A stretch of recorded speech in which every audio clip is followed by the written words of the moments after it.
Khotbah epistel bagi kita pada minggu ke-21 setelah Trinitatis ini diambil dari 1 Korintus 3 ayat 10 sampai 17.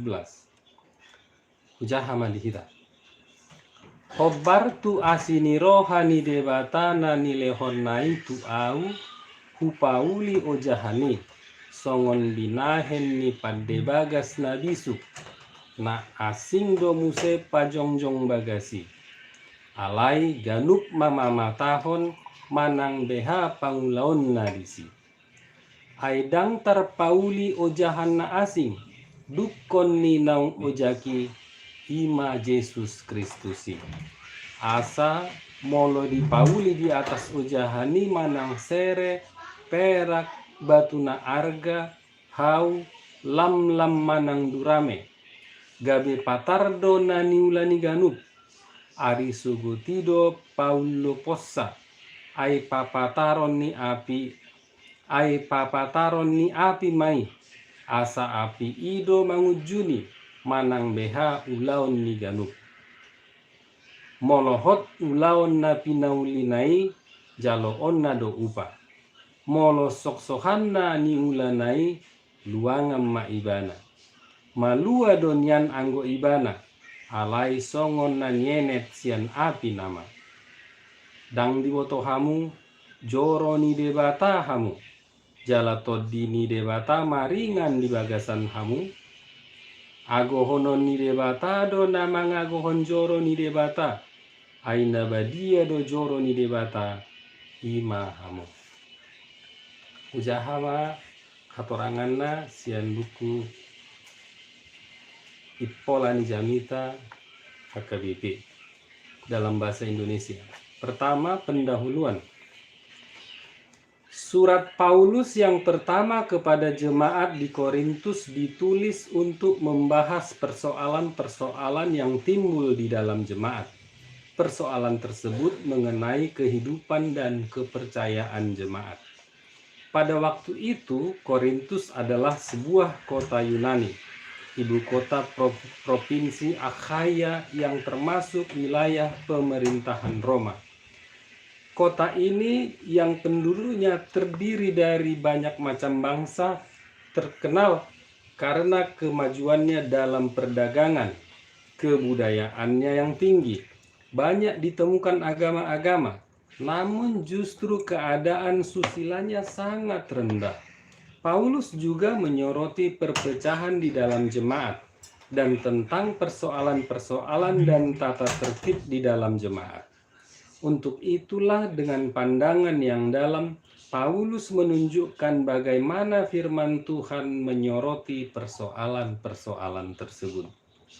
Khusus perikop ini, Paulus menunjukkan responnya atas perdebatan yang terjadi di tengah-tengah jemaat akibat dari kepribadian, akibat iman yang tidak dewasa. Saya baca sekali lagi. Khusus perikop ini, Paulus menunjukkan responnya atas perdebatan yang terjadi di tengah-tengah jemaat akibat dari kepribadian iman jemaat yang tidak dewasa, khususnya dalam hal menghadapi perbedaan-perbedaan. Muncul kelompok di tengah jemaat yang mengidolakan tokoh-tokoh, sehingga muncullah kelompok Paulus, kelompok Apolos, dan lain-lain. Pada nas sebelumnya, Paulus sudah terlebih dahulu mengingatkan jemaat dengan menggunakan gaya bahasa metafora atau mengibaratkan. Pada ayat 5-9, ia mengibaratkan dirinya dan Apolos adalah petani. Ada yang menanam, ada yang menyiram, namun yang utama adalah yang menumbuhkan, yaitu Kristus Tuhan. 2. Keterangan nas dan aplikasi. Ayat 10-15. Dalam perikop ini, kembali Paulus menegur mereka dengan menggunakan gaya bahasa metafora sebagai ahli bangunan. Pada ayat 9c, bahwa dirinya dan Apolos adalah ibarat pekerja bangunan. Pada ayatnya yang ke-10, Paulus memposisikan dirinya sebagai ahli bangunan yang cakap, yang telah meletakkan bangunan di atas dasar yang kuat, yaitu dasar Kristus. Sedangkan pelayan yang lain sebagai orang lain yang membangun terus di atasnya. Posisi ini menjelaskan perannya dalam jemaat Kristus ada batasnya, di mana ia adalah Rasul Yesus Kristus yang oleh anugerah Tuhan memberitakan Injil, dan pekerja lain berkhotbah membangun jemaat. Posisi yang tidak lebih tinggi dari yang lainnya. Sesungguhnya Paulus dengan gamblang telah mengarahkan pemahaman agar jemaat paham bahwa di dalam hidup ini tidak ada tugas yang sanggup dilakukan seseorang untuk semua hal. Paulus mengingatkan jemaat bahwa tidak semua hal harus kita yang mengerjakan mulai dari awal hingga akhirnya. Ada kalanya kita yang memulai suatu program, namun orang lain yang melanjutkan bahkan sampai mengakhirinya. Faktanya ada orang yang tidak rela orang lain melanjutkan pekerjaannya, meskipun dia sudah tidak layak lagi untuk itu. Ada baiknya kita melihat bagaimana dunia pendidikan. Pada saat di taman kanak-kanak, seseorang diajar dengan guru yang berbeda dengan manakala dia sudah masuk SD. Begitu juga selanjutnya, tidak ada orang yang mulai dari SD sampai dengan profesor melulu diajar oleh satu orang guru yang sama. Itu artinya tidak ada manusia yang serba tahu dan serba mampu. Orang lain dipakai Tuhan juga untuk mengisi dan memberi warna baru dalam pelayanan di gerejanya di muka bumi ini. Ayat 10b-11. Tetapi tiap-tiap orang harus memperhatikan bagaimana ia harus membangun di atasnya. Karena tidak ada seorang pun yang dapat meletakkan dasar lain daripada dasar yang telah diletakkan, yaitu Yesus Kristus. Para pekerja di ladang Tuhan memang tidak sama dalam karakter, inovasi, dan kreasi saat melakukan tugas panggilannya. Hal itu sah-sah saja. Namun satu hal yang harus tetap diingat, bahwa ia tidak boleh lari dari dasar kasih Yesus yang menjadi patokan. Bila tidak, maka tubuh bangunan itu akan rubuh bila diterpa goncangan. Yesus adalah pondasi, alas satu-satunya. Gereja dimulai dengan Yesus Kristus sebagai pondasinya. Istilah batu penjuru bisa dijelaskan dalam pengertian pondasi, tapi juga batu sudut. Sebagian orang juga mengartikannya sebagai batu terakhir atau keystone yang ditaruh pada puncak lengkungan atau seperti pada arsitektur gotik yang mengikat semuanya.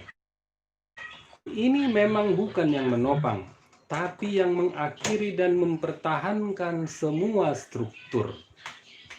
Kalau batu yang satu ini dicabut, semuanya ambruk. Batu ini juga boleh disebut dalam pengertian batu penjuru. Jadi baik pondasi atau batu sudut ataupun batu yang terakhir itu adalah Yesus Kristus. Ayat 12. Tapi kemudian ada bahan-bahan yang lain yang orang pakai untuk membangun. Di sini disebutkan emas, perak, batu permata, kayu, rumput kering, dan jerami. Dalam tafsiran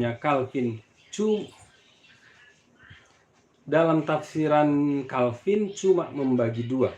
Kelompok pertama yaitu emas, perak, batu permata. Kelompok kedua yaitu kayu, rumput kering, jerami. Maksudnya adalah ada bahan yang tidak terbakar dan ada bahan yang terbakar. Perlu ditegaskan, di sini kita tidak sedang bicara arsitektur. Ilustrasi ini dipakai untuk menjelaskan bangunan kehidupan. Kayu, rumput kering, jerami, semuanya terbakar. Emas, perak, batu permata adalah bagian yang tahan uji. Ketika Yohanes Calvin menafsir bagian ini, ada apa maksudnya dengan dua kelompok tersebut? Tafsirannya sederhana. Pengajaran-pengajaran yang ada kaitannya dengan Kristus adalah bahan-bahan yang tidak akan hancur. Seperti tadi kelompok emas, perak, batu permata. Sedangkan kayu, rumput kering, jerami, maksudnya pengajaran-pengajaran tentang kehidupan atau lifestyle yang tidak seturut dengan Kristus. Ayat 13-15. Pada akhirnya kualitas pekerjaan setiap orang akan nampak, karena hari Tuhan akan menyatakannya, sebab ia akan nampak dengan api, dan bagaimana pekerjaan bagian ini ketika istilah api dipakai. Hal itu bicara soal api eskatologis yang akan menguji semuanya. Tetapi sebagaimana dalam eskatologi, kita bisa juga melihatnya sebagai eskatologi yang di sini dan sekarang, bukan cuma eskatologi yang kelak.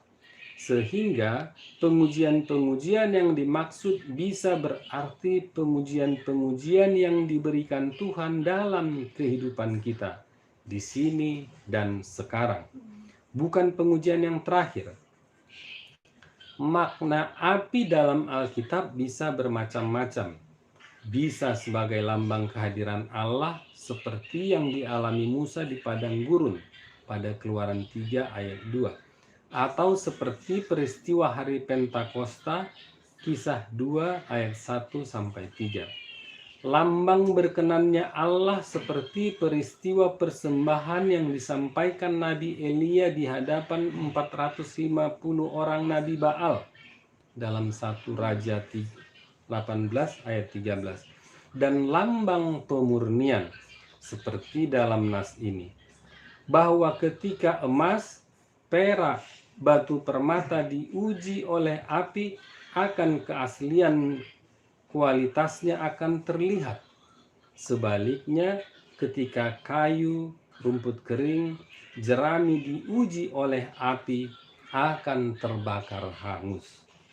Manakala dalam kehidupan ini kita mengalami pengujian dari Tuhan, hal itu adalah kesempatan untuk menunjukkan kita ini dibangun dengan emas, perak, permata, atau kayu, rumput kering, jerami.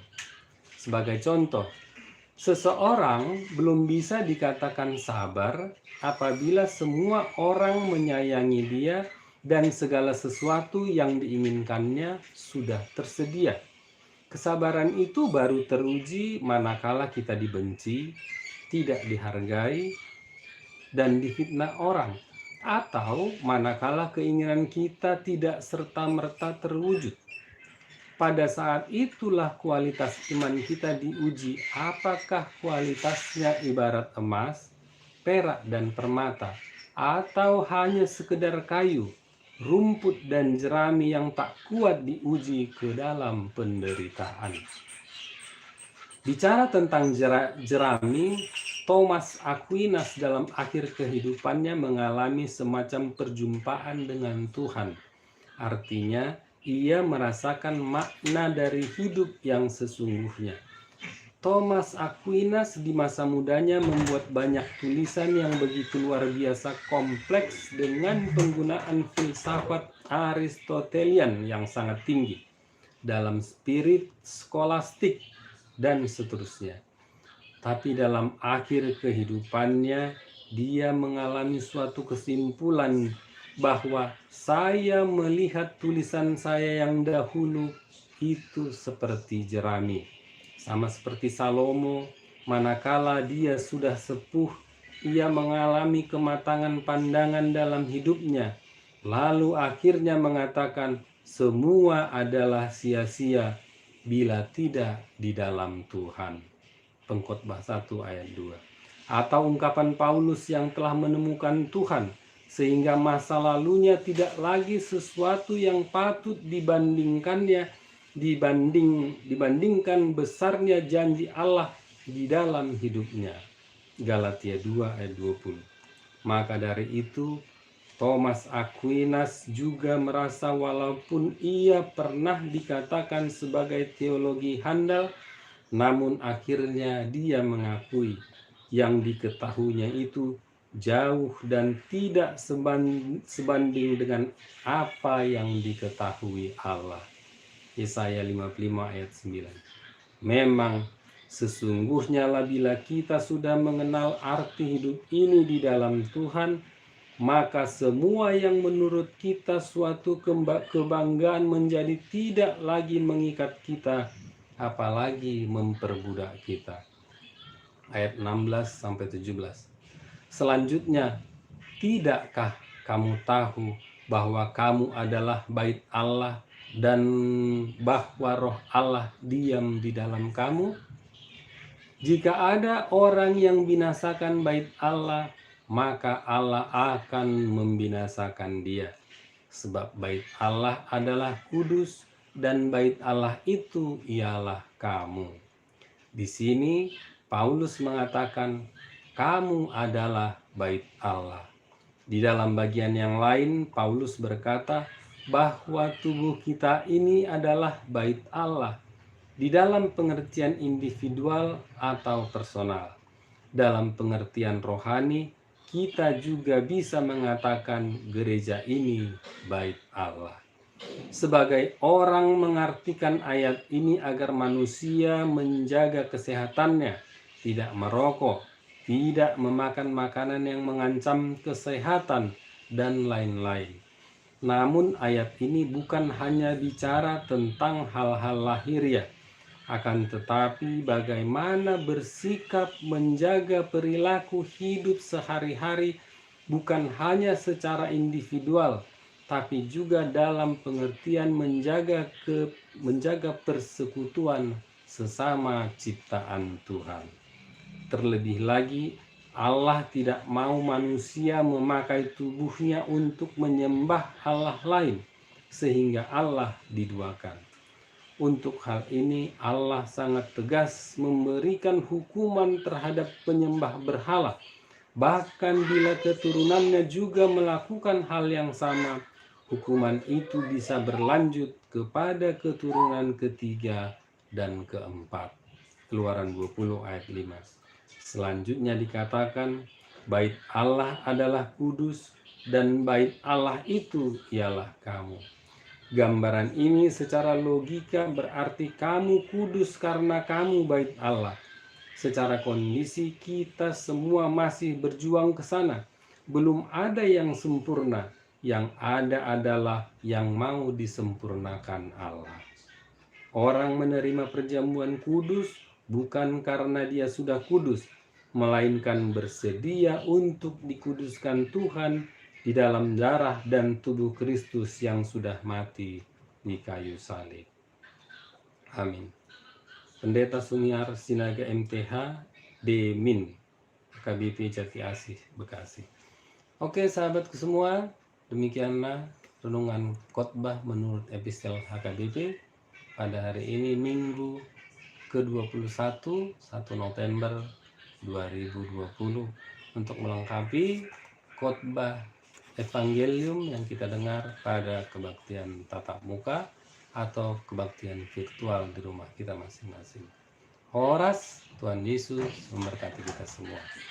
Amin.